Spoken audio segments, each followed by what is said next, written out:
জি, সরকার যে নির্দিষ্ট সময়টা নিয়েছে এটা আপনারা জানেন যে ৬ মাসের একটা সময় নিয়েছে। তবে ৬ মাসের সময় নিলেও এটা অলরেডি ৪ মাসের মতো হয়ে গেছে। তবে একটা রিপোর্ট প্রকাশ করতে আসলে ৬ মাস লাগার কথা না। বাজার ব্যবস্থা মনিটরিং করবে এবং বিভিন্ন যারা চাকরিজীবী আছেন তাদের গ্রেড গুলো আ কমানো বাড়ানো প্লাস মাইনাস করে একটা রিফর্ম করা এটার জন্য আসলে ৬ মাস লাগে না। তারপরে আমরা নভেম্বরের ৩০ তারিখ পর্যন্ত আমরা আল্টিমেটাম দিয়েছিলাম গভর্নমেন্টকে। তো তার মধ্যে উনারা এটা কমপ্লিট করতে পারেনি। আ অর্থ সচিব স্যার বললেন যে সচিব কমিটির সাথে একটা বৈঠক আছে। এরপরে উনারা হয়তোবা এটা সরকারকে সাবমিট করবেন রিপোর্টটা।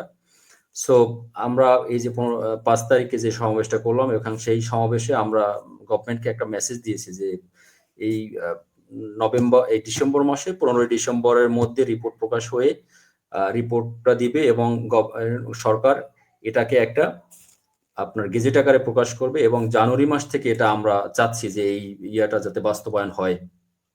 তো আশা করি আমরা আশাবাদী সরকারের কাছে। আমরা যেহেতু সরকারের সুশৃঙ্খল কর্মচারী, আমরা প্রত্যাশা করি যেহেতু গভর্নমেন্ট কমিটমেন্ট দিয়েছে এবং পে কমিশন করেছে। অর্থ সচিব স্যার বারবারই বলেছেন যে এই সরকারের মধ্যেই ওনারা এটা বাস্তবায়ন করবেন এবং জানুয়ারি থেকেই এই সুবিধাটা পাবে। সুতরাং আমরা এটা বিশ্বাসী এবং আশা করছি যে এটা ওনারা বাস্তবায়ন করবেন ইনশাআল্লাহ।